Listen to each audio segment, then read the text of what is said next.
Soft spring sunlight streamed through the window of Marion Williams' apartment. She was preparing breakfast in the kitchen, occasionally glancing outside. Her 7-year-old son Jake was still in bed. School spring break had just begun, and she wanted him to conserve his energy for the family trip starting today. "Jake, time to get up. Grandma and Grandpa will be here soon," Marion called. As if in response to her voice, the sound of small footsteps echoed in the hallway. Jake appeared in the kitchen in his pajamas, still rubbing his sleepy eyes. "Good morning, Mom.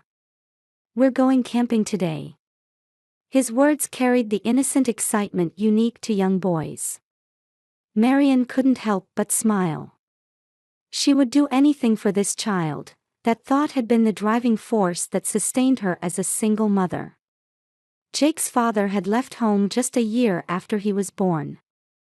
Since then, Marion had somehow rebuilt her life with help from her mother Elizabeth and stepfather Robert. They were successful, wealthy insurance brokers who supported Marion and Jake financially. Elizabeth, in particular, had taken in and raised Marion after she lost her biological mother, Elizabeth's sister, when she was very young. "What time is Grandma coming?" Jake asked, scooping up his cereal. 9 o'clock. "Did you pack everything?" Jake nodded, and the doorbell rang. The clock showed it was only 8:30. Her mother was as punctual as ever. When Marion opened the door, Elizabeth and Robert were standing there. Elizabeth looked remarkably young for 60, dressed in designer clothes with perfectly dyed blonde hair. Beside her, Robert was a tall man of 65, with salt and pepper hair and sharp eyes. "Good morning, Marion. Ready to go?" Elizabeth said, giving Marion a light kiss. The scent of her perfume filled the room. "Almost. Just a few more things." "Grandma." Jake came running over and hugged Elizabeth around the waist. "Oh, my precious grandson," Elizabeth said in a slightly exaggerated tone, patting Jake's head. "Are you ready for camping?" "Yes. I packed everything in my backpack." Robert walked into the living room and sat on the sofa. "It's going to be a long journey. We're going deep into the mountains." Marion felt a bit anxious inside. The remote mountain campsite had been her mother and stepfather's suggestion. Neither she nor Jake were outdoor types, but when Elizabeth enthusiastically recommended it as a perfect opportunity to strengthen family bonds, Marion couldn't find a reason to refuse. "You and Jake need more experiences with nature," Elizabeth said. "Living in the city all the time suffocates the soul."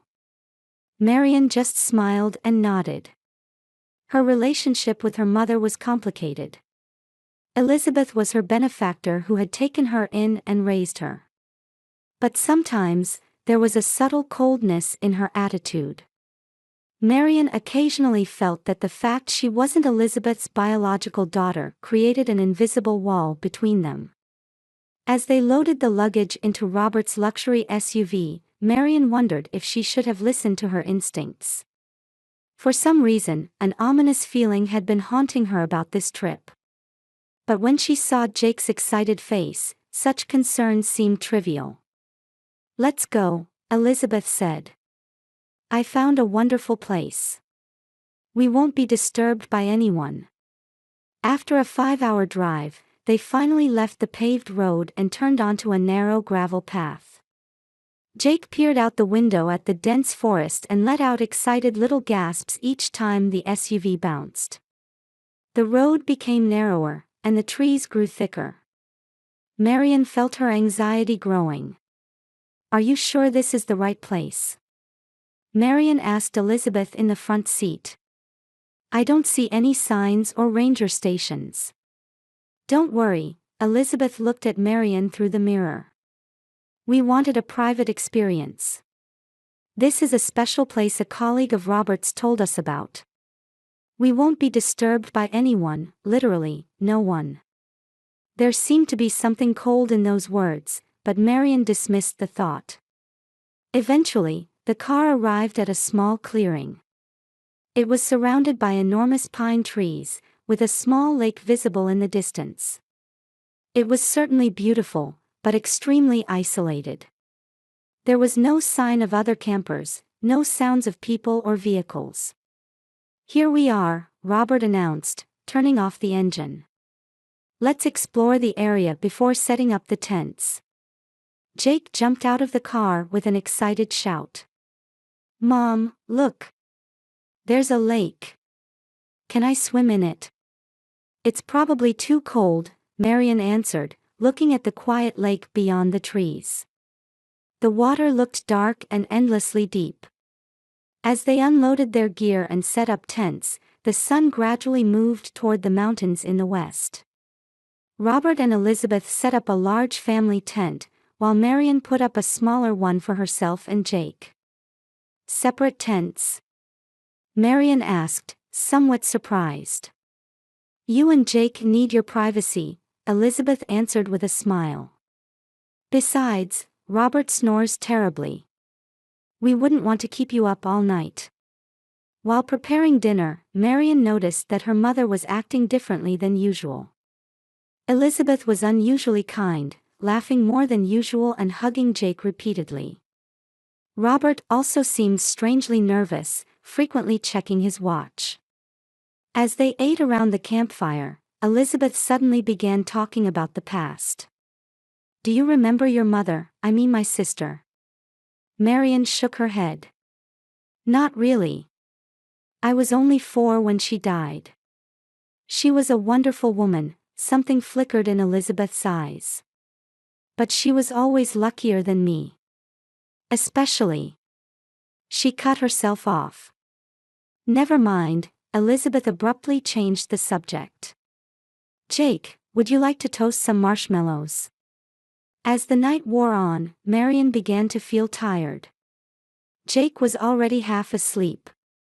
"I'm going to use the bathroom." Marian stood up and grabbed a flashlight. "You're going into the forest?" Elizabeth asked. "Do I have another option?" Marian replied with a small laugh. "I'll be right back." "Leave Jake here," Elizabeth said. "He looks sleepy." Marian hesitated briefly but nodded. "Jake, stay with Grandma. I'll be back soon." Jake nodded drowsily. Marian walked into the forest away from the campsite, guided by the flashlight's beam. After finding a spot with enough privacy, she relieved herself and took out a sanitizing wipe from her bag. At that moment, she thought she heard the sound of an engine in the distance. But in the darkness, it was difficult to determine the direction of the sound. "Must be my imagination," she told herself. As Marian made her way back to the campsite, she felt something was different. The forest seemed quieter than before. The sounds of birds, insects, even the wind seemed to have disappeared. "Mom?" The small voice made Marian jump. She pointed her flashlight to see Jake emerging from behind a tree. "Jake! What are you doing? You were supposed to stay with Grandma." "Grandma said, wait a minute, so I waited," Jake answered in a trembling voice. "But she didn't come back. So I came looking for you." Marian's heart began to race. She pointed her flashlight in the direction of the campsite and started walking quickly, tightly gripping Jake's small hand. "Elizabeth? Robert?" she called out. There was no response. When they returned to the campsite, Marian froze. An unbelievable sight spread before her eyes, as if in a dream. The tents, the car, the luggage, everything was gone. "Mom, where is everyone?" Jake's voice was trembling. Marian was speechless. Only the dying embers of the campfire remained, telling of human presence not long ago. "Elizabeth," she shouted. "Robert. This isn't funny." Only the forest absorbed her voice, and the darkness seemed to deepen. Jake suddenly pointed. "Mom, there's something over there." Near the remaining embers, a small lantern had been placed. It wasn't one they had been using. Under the light, a piece of white paper was visible. Marian approached fearfully and picked up the paper with trembling hands. The familiar handwriting froze her heart like ice. "You too can live here now." It was Elizabeth's handwriting. The message was simple and direct. No explanation, no apology, no excuse. Marian's head spun with confusion and fear. "Why?" she whispered. This had to be a nightmare.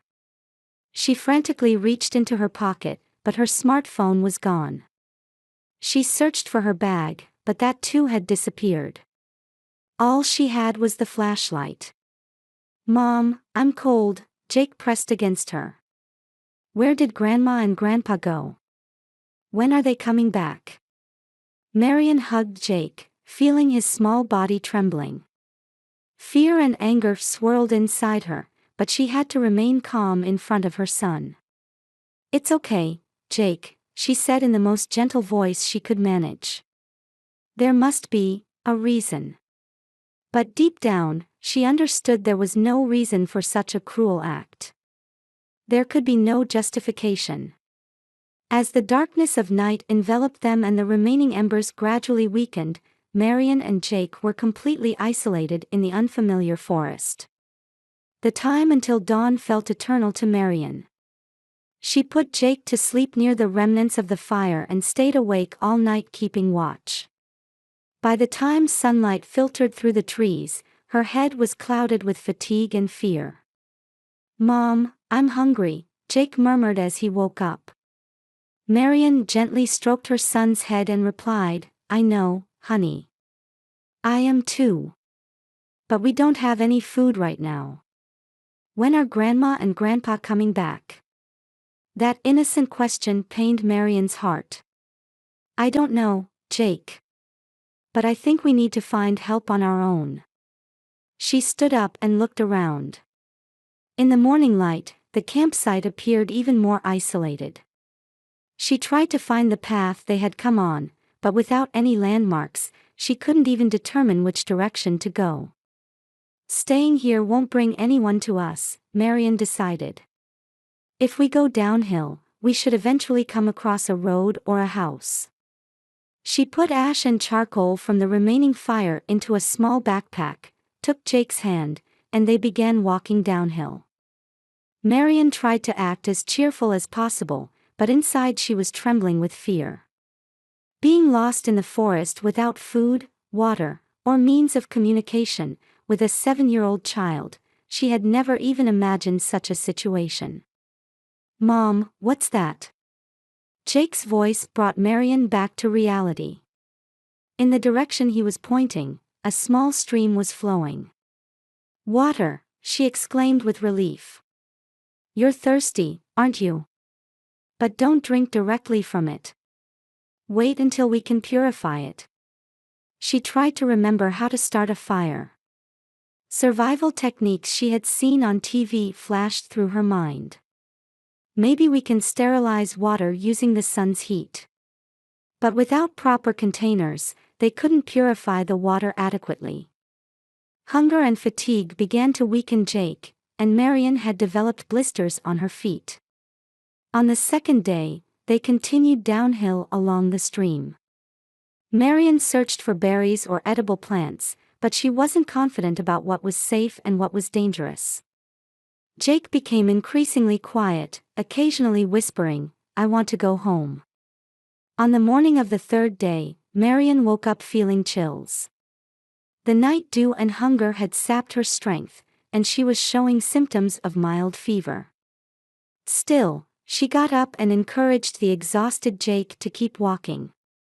"Just a little more, Jake. We'll surely reach a place where people are." But she didn't believe her own words. The forest seemed endless, and they appeared to be moving deeper into it. By the afternoon of the fourth day, Marian's legs refused to move any further. They were resting in the shade of a small rock. Jake was sleeping with his head on her lap, and Marian looked up at the sky. Clouds were gathering, signaling rain. "Elizabeth, why?" she whispered, tears streaming down her face. Suddenly, she heard a dog barking in the distance. Marian listened carefully. It wasn't an auditory hallucination. It was definitely a dog's bark. "Is anyone there?" she shouted with all her might. "Help! We're over here." The sound of branches being stepped on approached from the direction of the voice. Soon, a large German shepherd appeared. Behind it, an elderly man emerged. "Hey, who's there?" the man asked in a cautious voice. "Please help us," Marian answered in a trembling voice. "We were abandoned." The man approached and frowned upon seeing their condition. "What happened?" "It's a long story. But my mother and stepfather, they left us in the forest and disappeared." "Name's Raymond," the man introduced himself. "I live in a cabin about 3 miles from here. Let me take you there." Raymond's cabin was rustic but warm and, above all, safe. He was a former FBI investigator in his mid-70s who had chosen to live in the mountains after retirement. His dog, Benji, seemed to take an immediate liking to Jake. After a meal and a warm shower, Marian told Raymond the entire story, from her childhood when Elizabeth took her in, to her complex relationship with her stepfather Robert, to the events of this camping trip. Raymond listened silently, occasionally taking notes. "This isn't just a case of abandonment," he finally said. "There's another motive. Your mother and stepfather are wealthy, right?" Marian nodded. "Robert is a broker for a large insurance company. They both have considerable assets." "Insurance," Raymond furrowed his brow. "Was any life insurance taken out on you and Jake?" Marian thought for a moment. "A few years ago, Elizabeth said she was getting insurance for Jake and me. She would be the beneficiary. She said it was, in case something happened, to at least cover funeral expenses." "You don't mean?" Marian's expression changed. "Did they expect us to die?" "It's possible," Raymond said with a stern expression. "Starving to death lost in the forest, or attacked by wild animals, if it could look like a natural death, they could collect the insurance. But we're here. We're alive." "Yes," Raymond stood up. "That's why we'll go to town tomorrow to investigate. But as a precaution, let's keep your presence here a secret." The next day, Raymond went to town alone and returned in the evening. His expression was grim. "Something unbelievable is happening," he said. According to the local newspaper, Marian Williams and her son Jake reportedly died in a tragic accident while camping. "What?" Marian exclaimed. "According to Elizabeth and Robert's testimony, you two went exploring near a waterfall at night but never returned. They claim to have searched and found your belongings and blood traces near the river. No bodies were found, but authorities concluded you were swept away by the current." Marian was speechless. All the pieces were beginning to fit together in her mind. "They planned to kill us from the beginning." "It was a well-thought-out plan," Raymond said. "Fortunately, they don't know about my existence. That's our only advantage." That night, the phone at Raymond's cabin rang. Marian jumped in surprise. "Don't worry," Raymond reassured her.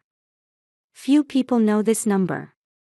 When he answered the phone, a woman's voice could be heard. After talking for a while, Raymond handed the phone to Marian. "It's your friend. A woman named Linda." "Marian? Is it really you?" Linda's voice trembled on the other end of the line. "Linda. How did you?" "I couldn't believe you were dead," Linda said tearfully. Elizabeth's story seemed off. I went to her house, saying I wanted to express my condolences. But she wasn't grieving at all. And she was already proceeding with lawyers and insurance paperwork. Linda, we were nearly killed, Marian said, fighting back tears. I contacted Raymond. He used to work with my father.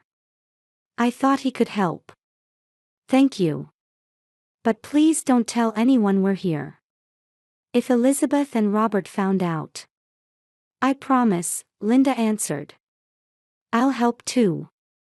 What do you need? After hanging up, Marian looked at Raymond. The former FBI investigator's eyes held a determination she hadn't seen in a long time. Now, Raymond said, let's plan our revenge. We'll beat them at their own game. Outside the window, rain had begun to fall. But for the first time, a ray of hope shone in Marian's heart. She and Jake were no longer alone. Would you like some coffee? Linda said in Raymond's mountain cabin kitchen.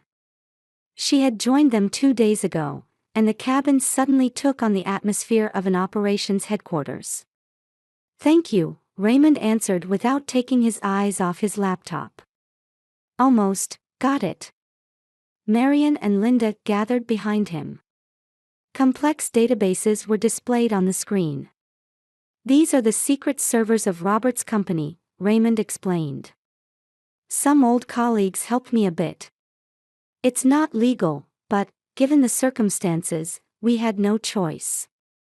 Did you find anything? Marian asked anxiously.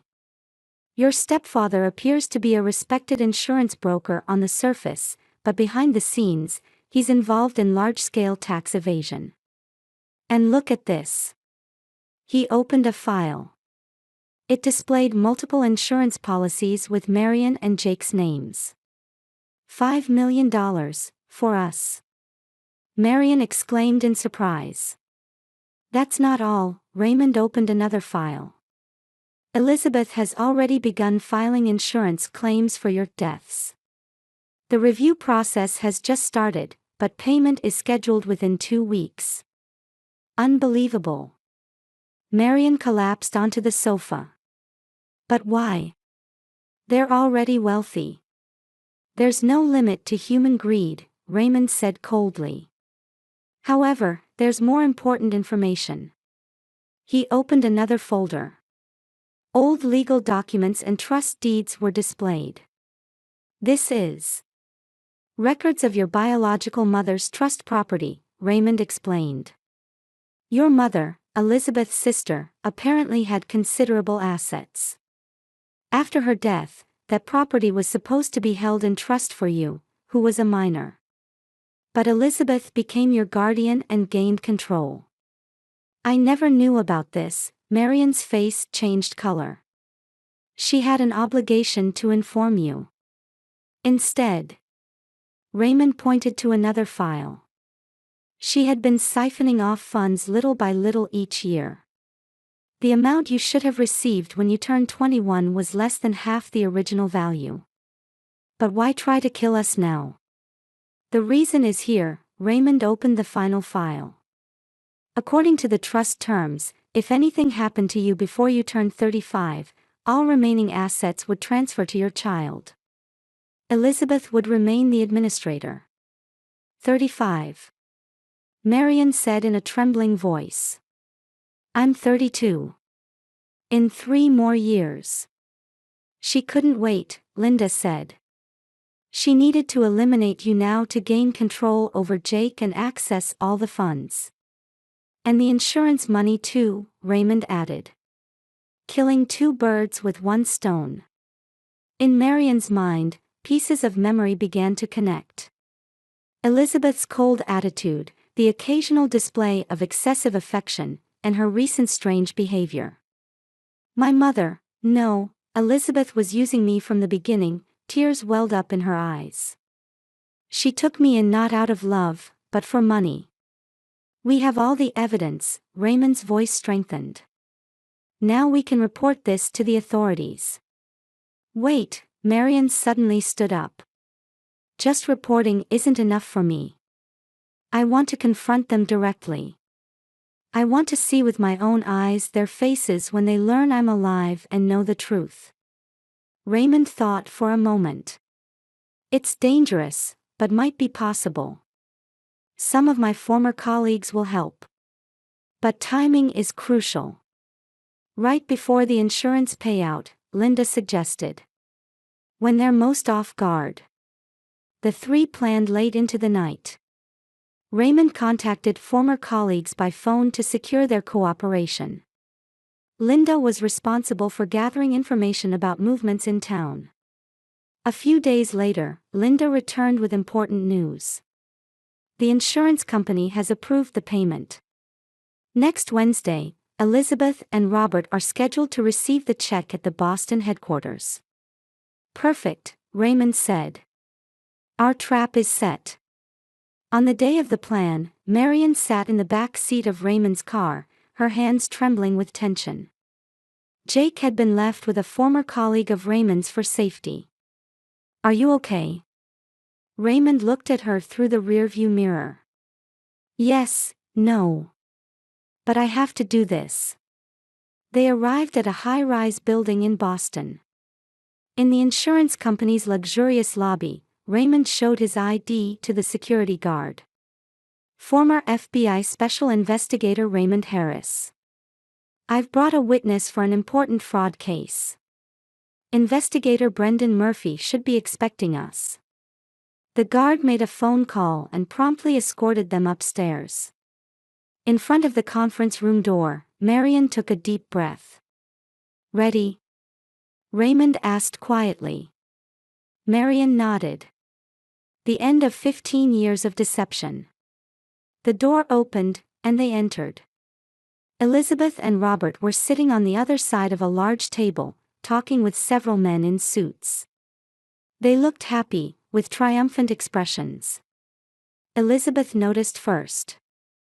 The blood drained from her face, and she froze as if she had seen a ghost. Hello, Elizabeth, Marion said in a calm voice. Did you forget about us? Robert suddenly stood up and tried to head for the exit, but the door opened, and two police officers entered. Robert Williams and Elizabeth Williams, one officer said. You are under arrest on suspicion of fraud, false death reporting, attempted murder, and tax fraud. Elizabeth's eyes remained fixed on Marion. How? She said in a hoarse voice. How did I survive? Marion smiled. I had a reason to protect my son. Something you wouldn't understand. As the police handcuffed Elizabeth and Robert, Marion watched their faces crumble. After a 10-month-long trial, the day of the verdict finally came. Marion stood next to her lawyer, looking at Elizabeth and Robert.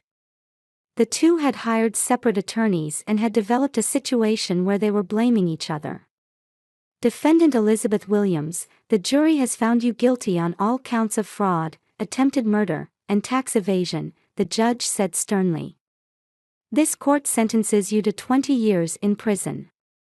Elizabeth momentarily looked like she might collapse but quickly straightened her back. Her eyes were cold as ice, and her expression showed no remorse as she looked at Marion. Defendant Robert Williams, the jury has also found you guilty on similar charges. This court sentences you to 15 years in prison. Robert covered his face with both hands, his shoulders shaking. During the trial, he had testified about Elizabeth's other illegal activities, seeking leniency. However, that wasn't enough to save him entirely. Outside the courthouse, Marion placed her hand on Jake's shoulder and smiled at Raymond and Linda. It's over, she said quietly. Justice has prevailed, Raymond nodded. Your new life begins. A few days later, Marion formally took over the management of the trust property at her lawyer's office. Some of the funds Elizabeth had embezzled would be returned.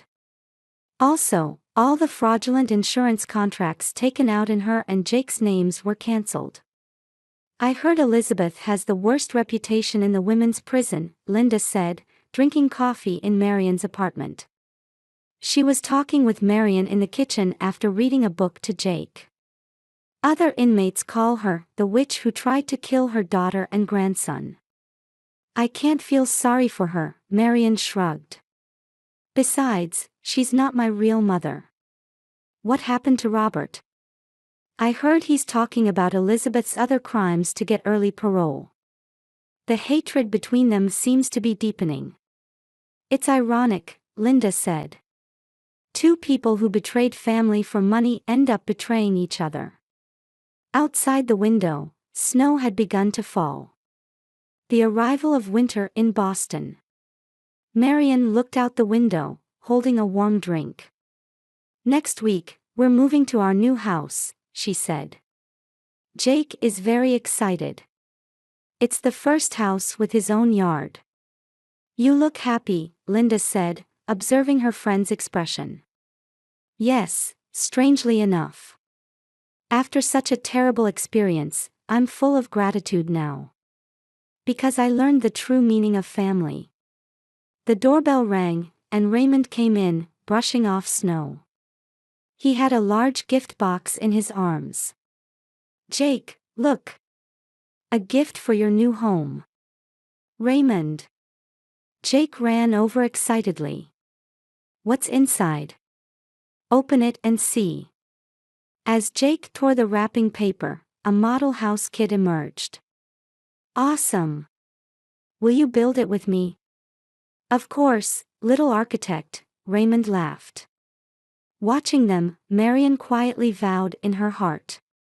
This was her real family. A family bound not by blood, but by love and trust. Mom, look! Jake shouted happily.